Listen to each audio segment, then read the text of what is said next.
Salve, galera, meu povo de Deus que no deserto andava e não anda mais. Nesse vídeo eu vou falar sobre a geração canguru. Oi! Luigi, o que é isso, hein? Quando é a hora certa de sair de casa?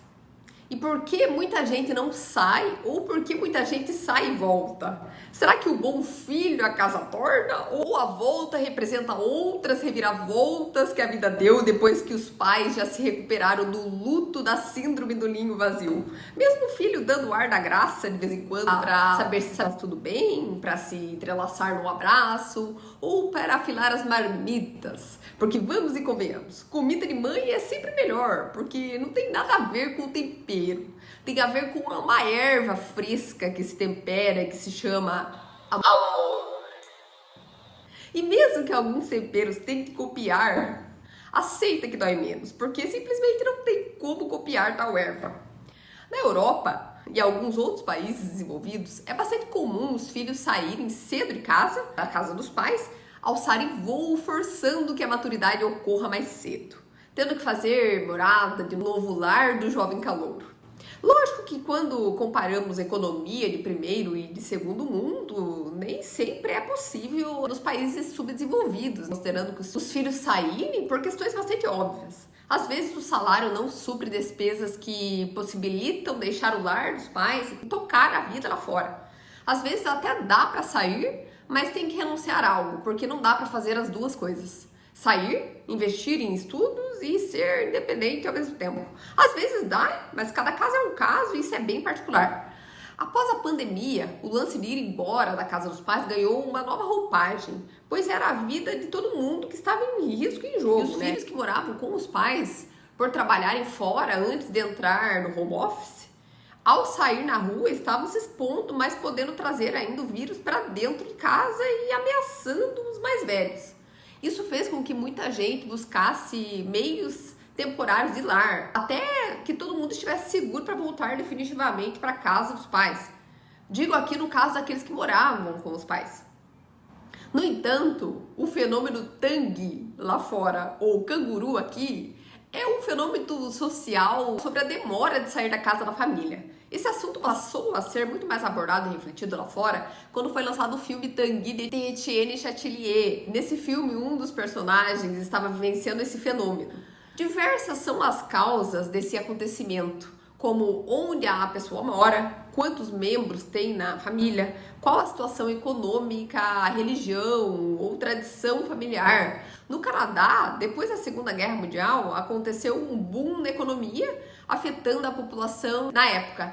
Então, os baby boomers, galera que nasceu entre os anos 45 e 64, eram pessoas revolucionárias e disciplinadas que vinham com o propósito de dar uma estrutura mais organizada e moralista para o ambiente, priorizando o trabalho.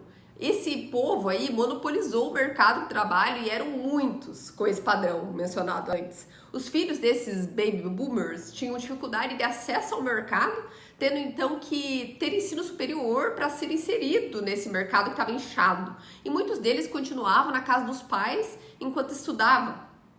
Estudos do fenômeno concluíram que, de fato, era mais difícil para essa geração mais nova encontrar trabalho que remunerasse bem a ponto de conseguir pagar uma habitação, tendo por vezes que dividir com colegas, então acabaram optando em permanecer na casa dos pais.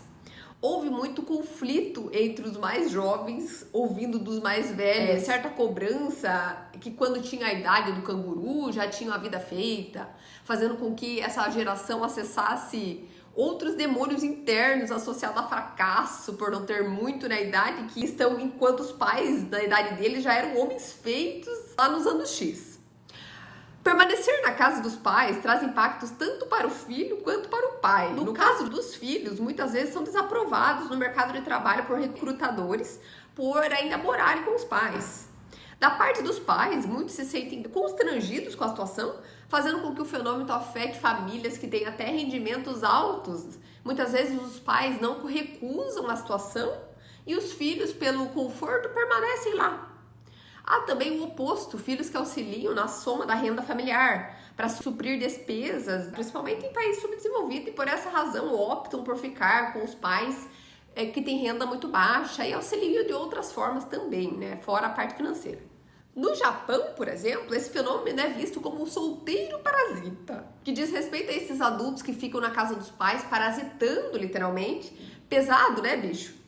Em países anglo-saxões, esse padrão é chamado de geração boomerang, que diz respeito a jovens que saem da casa dos pais e acabam retornando por várias razões. Tipo você, né, Agatha? Eu me identifico. Culpada. No Canadá, o termo é visto de modo similar como é visto no Japão e veio à tona nos anos 80, quando ocorreu a recessão econômica.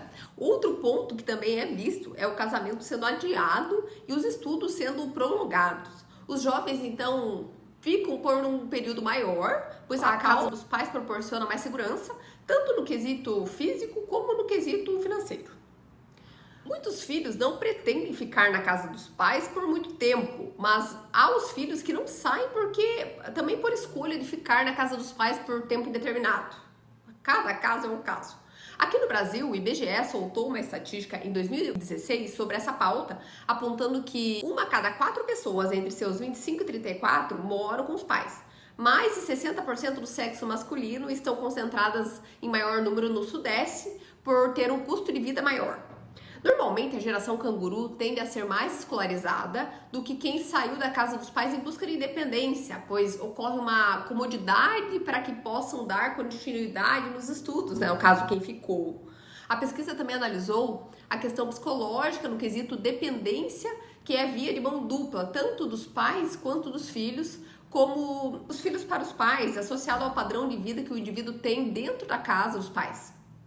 Há testemunhos de filhos que dizem que não veem razões para sair, já que tem uma relação boa de amizade e cumplicidade com os pais. Há também a polaridade oposta, já que toda família tem suas ambiguidades e problemas, né? Quem não tem, tá mentindo.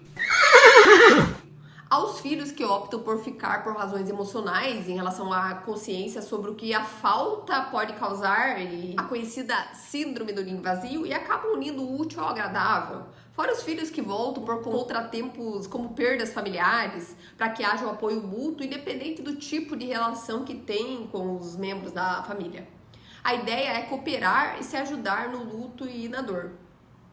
Finalizo esse vídeo profundo de reflexão dizendo que eu estou nesse momento da minha vida, experimentando o que é ser parte dessa geração canguru. Por muito tempo eu reagi, me senti mal e culpada por voltar depois de ter ficado 10 anos fora, ter construído minha vida, independência, maturidade, e me senti por vezes um pouco de fardo, dentre outras sensações não tão positivas. Às vezes a gente fica muito focado ou preocupado com o que os outros vão dizer e pensar, mas se você for ver bem, só o fato de existir já é o suficiente para ter julgamento. Mesmo que a gente faça tudo ou mesmo que a gente faça nada, porque é assim que a vida é. Porém, o que importa tem raiz e nada na nossa vida é permanente. Eu não vou adentrar a razão pela qual eu voltei, porque seria pauta para outro vídeo, mas a ancoragem é necessária.